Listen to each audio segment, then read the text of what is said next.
guys, and welcome to my channel. I actually read the entire Elizabeth Kendall memoir on her life with Ted Bundy, with as well an excerpt from her kid Molly, who's now I think 50 or 60.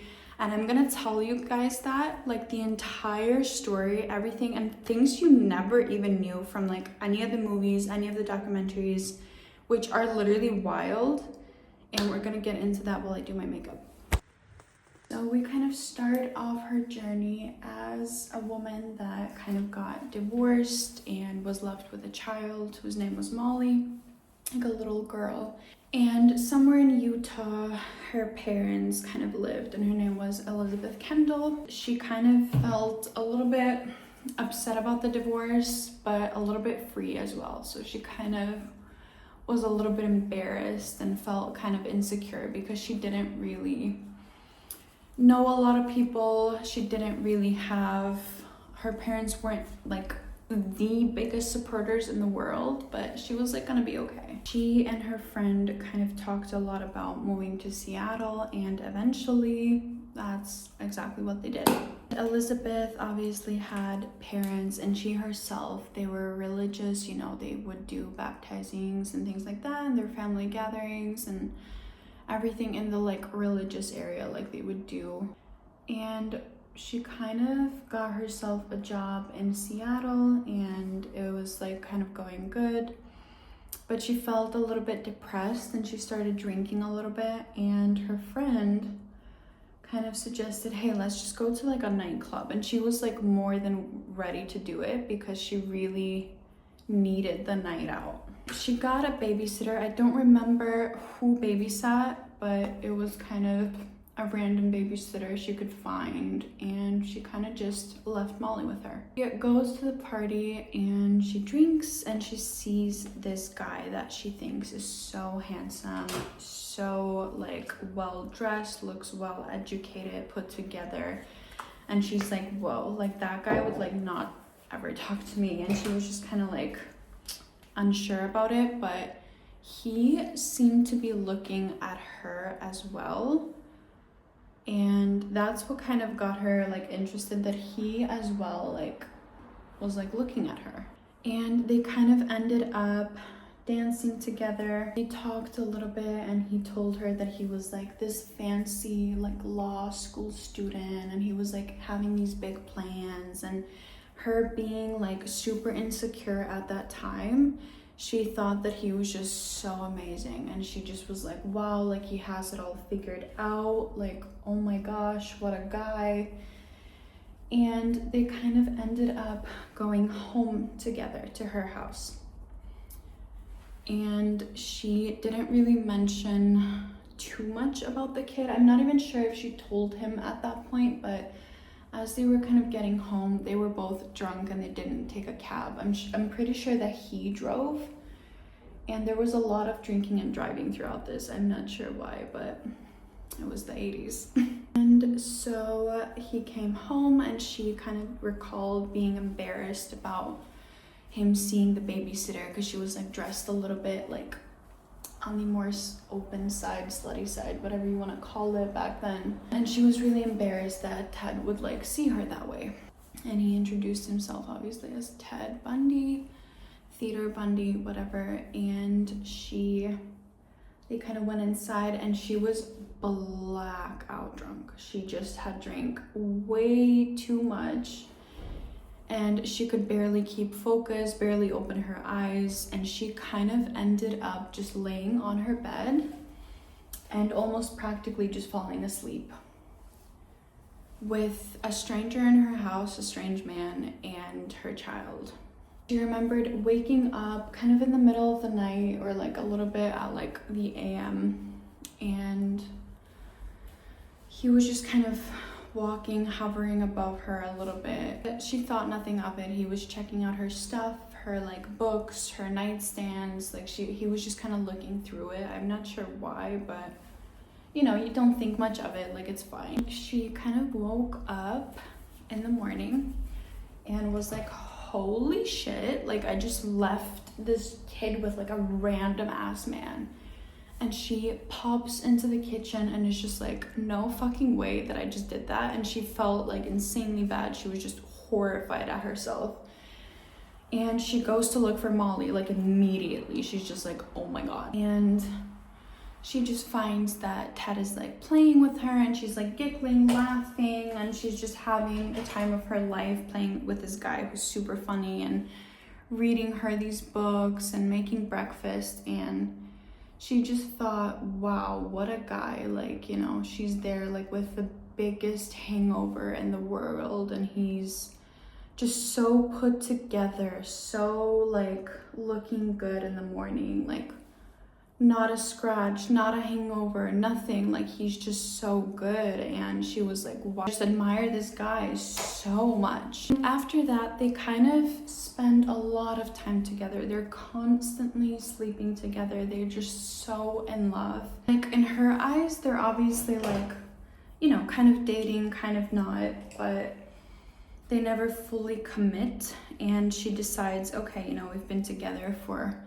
almost a year now. It's been like a while. And she kind of asks him like, okay, like, you know, are you ever gonna marry me? Like, what's going on? And he just kind of makes these vague accusations, promises, whatnot. He's like, you know, maybe, like, he's just kind of like not into it, and then he suddenly is, and whatever. She gets pregnant, and he kind of says, you know, she's kind of taking care of him at that point. You know, she's helping him pay for a lot of his like law schooling, for a lot of the books and things. I mean, she's obviously his housing most of the time. And so she's like really taking care of him. And she gets pregnant, and Ted kind of, you know, he doesn't react like in a weird way or anything, but he kind of essentially convinces her, and her being kind of, you know, weak at that point, insecure, feeling bad about herself, having a drinking problem, like all of these things, just being not who she is at her best, being a little bit of a weaker version of herself. And he kind of easily talks her into just, hey, you know, like, that's not gonna work. Like, you know, we're not gonna be like doing that. Like, I'm focusing on my law, like, I don't need like a child and all these things. And she gets an abortion, and the kid obviously is just gone, will never be born. And she wrote in her book that at some point they had a fight, and she just thought, you know, F you, Ted Bundy, like, for making me do that, like, for your career, for your stupid ass, like, whatever. And she kind of regretted it, but it seemed like, reading it in the book, that there was just too much pain surrounding that to kind of go deeper into it. That's at least what I got out of it, because it was not necessarily like her full decision. She just kind of was influenced. And of course, everything we do is like influenced by somebody, but it seemed like there was a lot of pain surrounding it. So she kind of didn't get into it there, and she kind of ignored it as well, and kind of moved on with Ted. They kind of just continued, and she kept like asking, okay, like, will you ever marry me? Like, what's going on? And he really started getting kind of annoyed at those questions. Like, he was just kind of not wanting to answer them. He was being super vague most of the times. And she started suspecting that he probably just has somebody else. And they kind of break up for a short period. She goes on a date with somebody else. Ted gets insanely jealous, but I'm pretty sure that he, or at least like Elizabeth, kind of assumed, I guess, that he had also been with somebody and something like that, but they kind of didn't go too much into it. Ted was super, super jealous. He kind of hated the guy that she was with and wrote her all these letters and whatnot.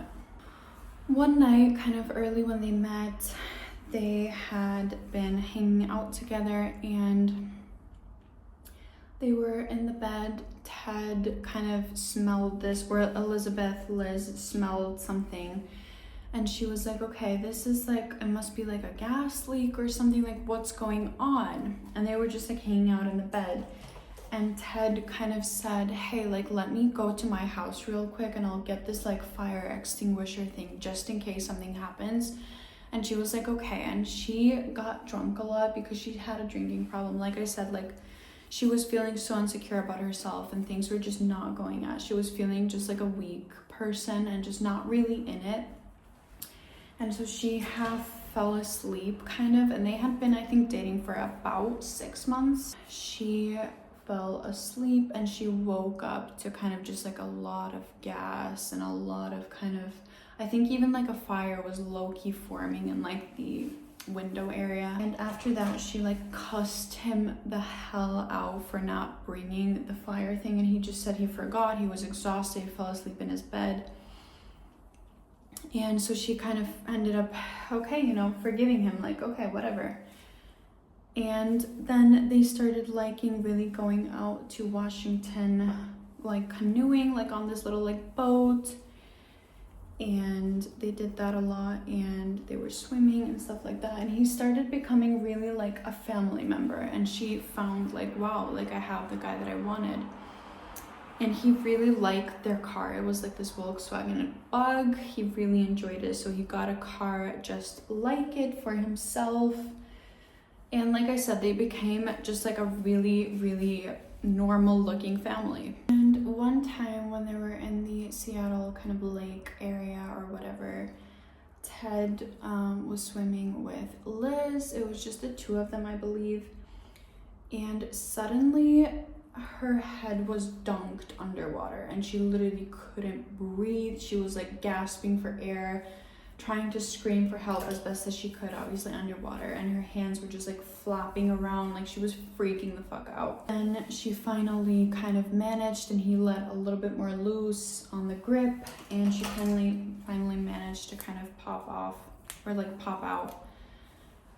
And she got so mad at him. She was like, what the fuck are you doing? Like, what's wrong with you? Like, what's going on? Like, what the fuck? Why would you do that? And he was like, calm down, like it's just a joke, like stop it. Like he thought everything was just like a joke, and he was just like not taking it seriously. And that really bothered her, like in a lot of ways. Like a lot of the times that really, really bothered her. He would just constantly make jokes, and that was one thing about Ted, that he would always be making like jokes and things like that, thinking everything's funny and stuff like that.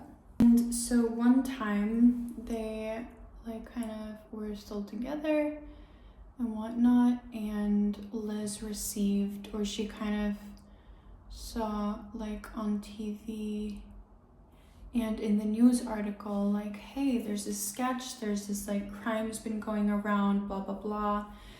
And she didn't really think much of it, except that she felt really unsafe, and she told Ted about it. She was like, I feel super unsafe, like with this shit going around. And he was just like, lock the doors, like do all this.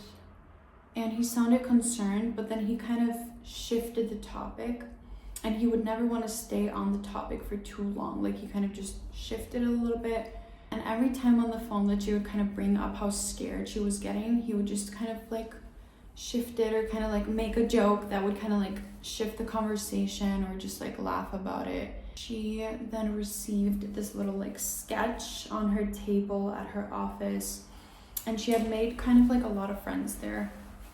And she looked at the sketch, and it didn't look like him at all. Like she was like, okay, like this is definitely not him. But there was something that just kind of clicked inside of her that just made her see certain things and like a certain way of looking at it that made her be like, this looks like my Ted.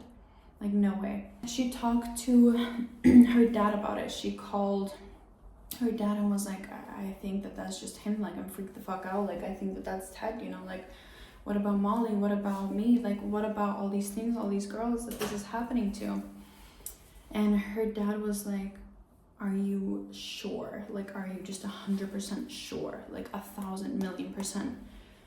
And she was like, no, you know, of course I'm not, but I just feel like it really is like him. And he kind of just said like, I'm so disappointed in you, or something along the lines. And he just didn't want to talk to her. He was just like, don't you dare accuse a man like that who's such a good father, whatever, blah, blah, blah. Like, don't you dare, like, how dare you, like, blah, blah, blah. Like, he was just being, like, kind of, like, jerk about it. And she felt so bad. She was like, yeah, like, he's right. Like, obviously, like, that's not Ted. And she talked to her friend about it, and her friend was like, that looks nothing like Ted. Like, what do you mean? And she was like, no, I know, but I kind of, like, feel like it is, like, a little bit like him in certain ways. And her friend kind of just said, okay, you know, you need to then go to the police. You need to call the police. And she called them, and the police was like, no, don't worry, ma'am. Like, everybody's calling about their boyfriends, their uncles, their dads. Like, don't worry about it. Like, the odds of it is just, like, it's not it. And for the police, this was, like, the 800th call or something, and they just didn't give a shit at this point. Like, they were kind of, like, exhausted with this case. But it just kept happening, and Liz was like, okay, the police reassured me, blah, blah, blah. She sent something in. I don't remember what it was, but the police just confirmed, nope, that's not the guy. So they already had Ted in their system, but they had told her, nope, we just checked him, not the guy. Obviously, this kept happening, and somehow Liz, like, brought the photo up to him or something like that.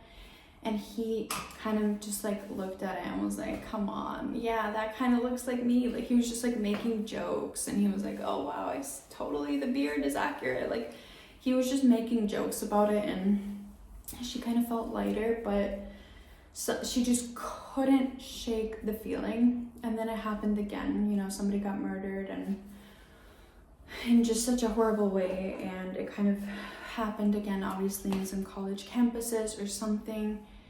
And she called the police again. She was like, no, you know what, like, I literally think that this is him. Like, I literally think that that is him. And the police said, okay, you know, you've called twice now. If you really, really want, like, I'll come down and meet you, and we'll kind of talk about it. And that's what he did. Like, a police officer came and met her. They kind of sat in a car together, and we're just kind of, like, talking about it. And he asked her the weirdest questions. Like, she just was feeling so uncomfortable. He was like, okay, like, does he hurt animals? Like, how often do you guys sleep together? What positions? Like, how often? Like, how is he? Is he, like, brutal? Is he, like, he was just asking so many things. And he just reassured her, like, usually we trace killers, you know, because we know that they're violent to animals. They're not that nice to kids. To women, they look down upon a little bit, blah, blah, blah, blah, blah. Like, if you're a serial killer, you have certain patterns that they've, like, noticed. And so that's kind of what he was aiming for. And she was like, no, like, okay, like, I'm thinking about animals. Like, he saved a kitten once when they had a cat and it was giving birth. And one of the little kittens couldn't breathe. And they were like, oh my God, it's dead. And Molly was like, oh my God, it's dead, like a little kitty. And he took the cat and kind of did a little bit of a CPR and revived it. And they kept that cat, and he loved it. So she was like, okay, no, not that. And then her mind kind of went to, okay, like, how good he is with Molly. He was always reading her books, making her laugh. And she was like, no, okay, not that. Like, he's normal, like, he's this. Like, it just made no sense because they were trying to fit him into a category instead of just looking at him. You know what I mean? And that's what was such a mistake on their part. And these things just kept happening. And the thing is that Ted would tell her, hey, like, I'm going here for, like, this college thing, or, like, to meet somebody or my family or whatever. And then in that area, things would, like, or, like, girls would start disappearing. And that really confirmed it to her. Like, okay, she was just so scared, and she could not get this feeling out of her mind. And the people at her office were starting to worry about her because they had become friends with her, and she was just kind of, like, drinking away her thinking because she couldn't come to terms with her Ted doing that. Like, it was too much for her to kind of get into. And she had this, like, baptism thing for Molly, and Ted was like, yeah, I'll show up, like, I'm good. And he kind of showed up very, very late, like, after everything was over. And she was like, why did you show up so late? Like, what the fuck? Like, come on, like, I told you you need to be there, and, like, it's so important for Molly, blah, blah, blah. And he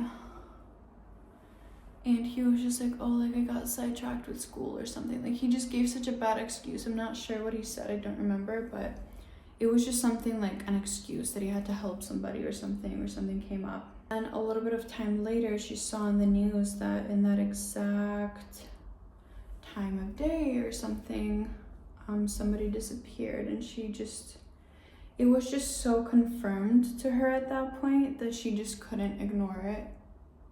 And as well with like the little like policeman stunt by the mall of like this guy pretending to be a police and luring in this girl who then got away, and she identified Ted under this like picking and choosing criminal type of thing. Like I'm not sure what it's called, but where you like choose your abuser. I was like so annoyed at that. He was like, oh, they're fucking like setting it out to be me. Like it's just like they're like making it look like it's me, like for no reason. They're like fucking like lying, and they're just like trying to get me under because they hate me for some reason.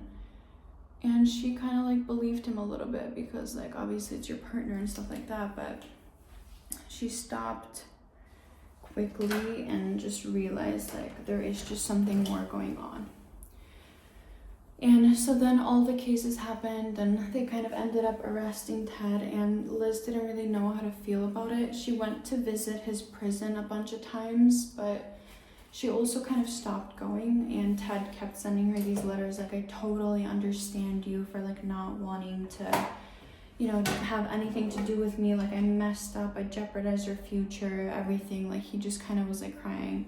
And they found these like hammers and ropes in his like closet, whatever, and it just made no sense. Like she was in the police office, that I forgot to mention, like when she was meeting the police guy in her car, he asked if Ted had any weird like items, and she was like, no, but I do recall like an axe or something like in the closet. Or she stumbled upon one night a nightstand of his, and she saw a lot of like bandages for a broken arm that he didn't have, and she asked him about it. She was like, why do you have that? He was like, oh, you know, I just want to be prepared, like you never know what's gonna happen, like I just want to be prepped.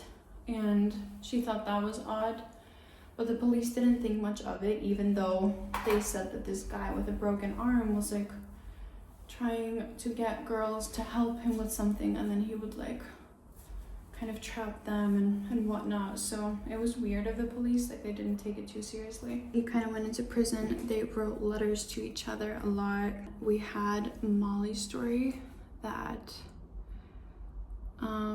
Liz had kind of given up a lot. She was drinking a lot and doing all these things, and she tried seeking help, and she even was with someone at a certain time who really helped her. Like she even got married to him and everything while Ted was in prison. And he was like, no, don't you dare like call him, don't you dare answer these phone calls. But she was just like, get the fuck out, because she still had this like bond to him in a certain way. And I feel like psychology back then wasn't really advanced, but you know, now we know that you can have these weird bonds to people, and they kind of make you feel like you're just in line with them, and that you have to answer, and you want it, you have that curiosity, everything. And would like answer his phone calls, and sometimes she would ignore them because she wanted to get better, and she was going to a group and to a little bit of like a therapy. There was like a woman that was helping her a little bit get through it, and slowly but surely, you know, she had a second divorce with this guy, and Molly was getting older and stuff like that, and Ted was supposed to be executed, and Liz just kind of felt numb about it. Like she didn't really comprehend it, I guess. Like she just felt numb at that point. She just couldn't focus on it, and she went to visit him a few times, but during his execution, he had sent one last letter that Molly never told her mom about and burned, so that he could never really say goodbye, and so that he would kind of die knowing, wow, she never responded to me, wow, you know. And he told her multiple times that she was the only woman that he loves, and he realized that there's something wrong with him, but he just doesn't know what it is, and he can't help it, but he doesn't want to do it, and he often found himself following people just to follow them because he just couldn't stop it. And he would often just force himself, okay, no, don't follow that person, like go home. But he just couldn't, and he just was crying about it, blah blah blah, whatever. He didn't get to say goodbye, and then he was executed.